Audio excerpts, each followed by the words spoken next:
Hello students, ये question JEE main में पूछा गया था। तो क्वेश्चन को सॉल्व करने से पहले एक बार क्वेश्चन को अच्छी तरह से समझ लेते हैं। What will be the magnitude of electric field at point O as shown in figure. एक फिगर है, इस फिगर में पॉइंट ओ यहाँ है। इस पॉइंट पे हमें इलेक्ट्रिक फील्ड निकालना है। Each side of figure is L and each perpendicular to each others. ये जो साइड्स है वो सब का लेंथ एल है और एक दूसरे पे परपेंडिकुलर है। तो यहाँ वाले पॉइंट पे हमें नेट इलेक्ट्रिक फील्ड निकालना है ना, कि कितना इलेक्ट्रिक फील्ड होगा, मैग्नीट्यूड ऑफ इलेक्ट्रिक फील्ड। ठीक है, मैग्नीट्यूड निकालना है, ध्यान दीजिए। तो इलेक्ट्रिक फील्ड का फॉर्मूला देखिए, ध्यान से समझिए क्या होता है इलेक्ट्रिक फील्ड का। कोई पॉइंट चार्ज पर से के क्यू बाई आर स्क्वायर। ठीक है, मतलब डायरेक्टली चार्ज के और प्रोपोर्शनल है, और जो सेपरेशन है उसके स्क्वायर के प्रोपोर्शनल है। तो यहाँ ध्यान दीजिए, हम लोग प्रोपोर्शनल के टर्म में ही लिखेंगे। अगर इसकी वजह से ये पॉइंट चार्ज यहाँ क्यू है, इसके वजह से अगर इलेक्ट्रिक फील्ड इस पॉइंट पे देखा जाए तो प्लस चार्ज है, तो इस डायरेक्शन में होना चाहिए। और मान लेते हैं कि इसकी वजह से अगर इलेक्ट्रिक फील्ड ई है, तो फिर इसकी वजह से ये जो पॉइंट सी पे जो चार्ज है इसकी वजह से इस डायरेक्शन में होगा, और इसकी वजह से कितना होगा इलेक्ट्रिक फील्ड, टू ई। ठीक है, तो इन दोनों की वजह से जो नेट इलेक्ट्रिक फील्ड बनता है वो नेट इलेक्ट्रिक फील्ड किधर की तरफ बनेगा। अगर इन दोनों की वजह से देखा जाए तो नेट इलेक्ट्रिक फील्ड ये इधर की तरफ बनेगा। ये ई है और इधर टू ई है, तो देखा जाए तो इस साइड में बनेगा नेट इलेक्ट्रिक फील्ड ई। ठीक है, अब इसी तरह से यहां जो चार्ज है, ये वाला जो चार्ज यहाँ प्लस क्यू है और यहाँ प्लस टू क्यू है। ठीक है, तो इसकी वजह से इलेक्ट्रिक फील्ड एक इधर की तरफ ई होगा और इसकी वजह से इधर की तरफ टू ई होगा। और नेट इलेक्ट्रिक फील्ड यहाँ देखा जाए तो नेट इलेक्ट्रिक फील्ड कितना होगा, इधर की तरफ ए। ठीक है, क्योंकि एक को माइनस कर देंगे और जिधर की तरफ ज्यादा इलेक्ट्रिक फील्ड उधर की तरफ डायरेक्शन है। इसके वजह से, इसकी वजह से, इन सब की वजह से निकल गया। बाकी इनकी, इसकी वजह से और इसकी वजह से देखना है, और इसकी वजह से और इसकी वजह से देखना है। ठीक है, तो हाँ ये देखिए, अगर हम बात करें, ये माइनस क्यू है और ये माइनस क्यू है, तो इसकी वजह से इलेक्ट्रिक फील्ड इधर की तरफ कुछ ई प्राइम कह रहे हैं, क्योंकि यहाँ का डिस्टेंस और यहाँ का चार्ज, यहाँ का डिस्टेंस और यहाँ का चार्ज सेम है, तो इन दोनों को से इलेक्ट्रिक फील्ड का मैग्नीट्यूड सेम होगा, बट डायरेक्शन दोनों का अपोजिट होगा। इसकी वजह से इलेक्ट्रिक फील्ड इधर की तरफ, मान लेते हैं कि इस इलेक्ट्रिक फील्ड को ई प्राइम कह रहे हैं, मैग्नीट्यूड सिर्फ से मतलब है, दोनों इक्वल एंड अपोजिट है, तो ये कैंसिल आउट हो गया। ठीक है, यहाँ ऐसा होगा क्या, तो नहीं, यहाँ ऐसा नहीं होगा, क्योंकि दोनों दोनों का डिस्टेंस तो सेम है बट मैग्नीट्यूड डिफरेंट है। अब यहाँ ध्यान देना है कि इसकी वजह से ये टू क्यू है, टू क्यू की वजह से इलेक्ट्रिक फील्ड का डायरेक्शन इधर की तरफ होगा, इसके लाइन ज्वाइनिंग के अलोंग होगा और रेडियली आउटवर्ड होगा।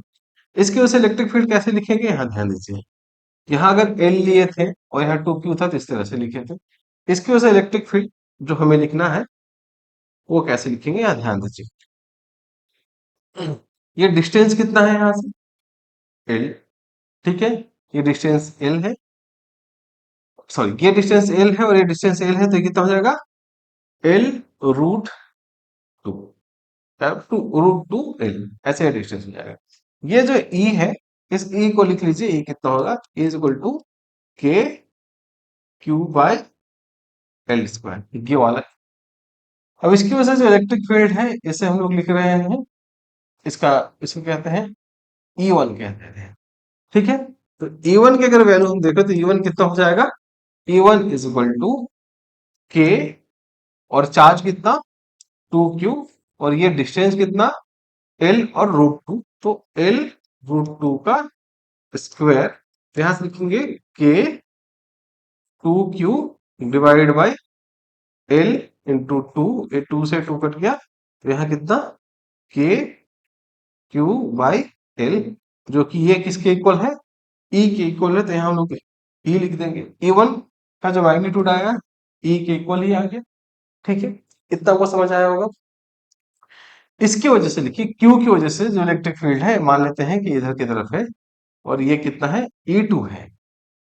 क्यू प्लस क्यू की वजह से इधर की तरफ इलेक्ट्रिक फील्ड ई टू, और यहाँ का लेंथ कितना हो जाएगा, रूट टू एल।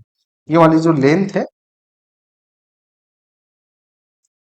अ, ये जो लेंथ है, ये कितना है, रूट टू एल, ये लेंथ चाहिए हमें लिखने के लिए।